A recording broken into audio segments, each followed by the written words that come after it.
Aquí también habría que analizar, el impacto que va a tener principalmente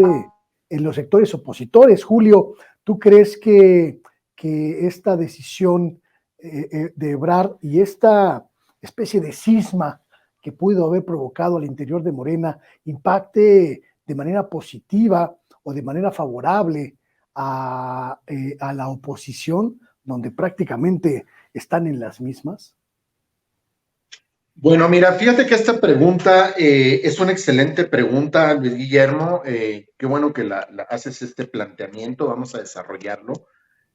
así como tal. La oposición, hemos visto que en las redes sociales se le ha dicho hasta con un hashtag, la oposición moralmente derrotada, y se han utilizado otro tipo incluso hasta de palabras y modos antisonantes para referirnos a lo que viene siendo la actual oposición hasta el día de hoy, ¿no? Pero si aquí estamos viendo que dentro del movimiento se ha estado manejando un planteamiento de una revolución de conciencias, de una revolución moral, de una unidad, pues definitivamente este tipo de actitudes, que Marcelo está en su derecho de hacerlo, pues lejos de fomentar una unidad, yo considero que simple y sencillamente están generando un parteaguas. Así, se está haciendo una fisura que de alguna manera es inevitable, es parte del crecimiento de un movimiento, ¿ok? El presidente ha dicho en repetidas ocasiones, y de hecho, si nos ponemos a analizar varios sucesos a lo largo de la historia del pasado prácticamente inmediato, no nada más a principios de este siglo, sino también a finales del siglo XX, mediados y principios del mismo siglo XX, me refiero a la Revolución Mexicana, muchos de los que estaban dentro del mismo bando, una vez que de alguna manera terminaba lo que ahora conocemos como etapas en el movimiento revolucionario, pues de repente se convertían, muchos que estaban en el mismo bando, muchos de ellos se volvían o se convertían en opuestos,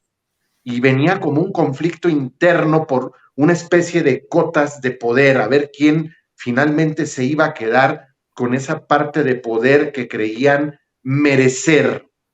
porque habían luchado más, otros porque habían luchado menos, y esto viene sucediendo a lo largo de todo lo que es la historia del México en la primera mitad y segunda mitad del siglo XX y hasta ahorita, ¿no? Y un ejemplo muy claro y tangible lo estamos viendo hasta ahorita. Lo que yo me refiero es que esto es una condición normal en el comportamiento del ser humano, ¿no? Si hacemos un análisis un tanto sociológico, antropológico, inclusive nos vamos a datos históricos, pues ejemplos los vamos a tener muchos, ¿no? Ahora, con relación a lo que viene pasando o qué puede suceder con la oposición, estamos viendo que tenemos una oposición que simple y sencillamente entre ellos mismos no pichan, no cachan y no dejan batear. De alguna manera la tenemos papita, de este lado. Por lo tanto, yo en lo personal considero que es una lástima que este tipo de situaciones estén sucediendo. Por lo tanto, si está pasando esto, que es parte del crecimiento, es el momento idóneo para empezar a cernir el movimiento, para empezar a cribar, para empezar a hacer a un lado, de alguna manera, todo lo que no nos sirve para edificar precisamente lo que es y poder consolidar y tener un andamiaje más firme y más estable para lo que es esta cuarta transformación y esta revolución de las conciencias. Y me refiero, creo que ahora sí es el momento para prestar atención, y como lo he dicho en distintos medios y en otros espacios, es el momento de prestar atención y no darles la oportunidad a un montón de neoliberales disfrazados de chalequito guinda que simple y sencillamente están de alguna forma colonizando el movimiento. Y muchos de ellos inclusive pueden estar cerca de algunos, si no es que de todas y cada una de las corcholatas. Entonces, el impacto que pueda tener esto con relación a la oposición, yo creo que de alguna manera no es que los ponga en ventaja, no los va a poner en ventaja, pero simple y sencillamente esperemos que esto no represente una oportunidad como para que se puedan colar. aún más de lo que ya están. Ahora, debemos de tomar en cuenta también cuál es el perfil de muchos de los seguidores de Marcelo Ebrard. Yo he tenido la oportunidad de conversar con varios aquí dentro de la Ciudad de México en mi día a día, y no es que sean tantos, me encuentro más gente que apoya a Claudia Sheinbaum, que apoyan a Dan Augusto o que apoyan a Noroña.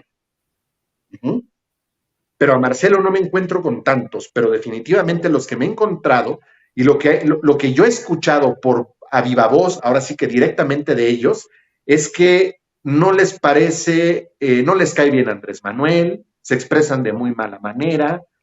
no están de acuerdo con las políticas de la Cuarta Transformación, no quieren saber absolutamente nada de Morena, pero a falta de un candidato sólido por parte de la oposición, están dispuestos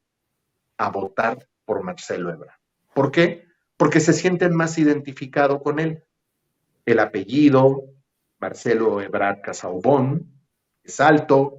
es blanco, maneja varios idiomas, de alguna forma fue como canciller, como secretario de Relaciones Exteriores, pues tampoco vamos a decir que tuvo un mal desempeño, hubo cosas muy buenas y otras, pues, algunas que se quedaron quizás un tanto pendientes,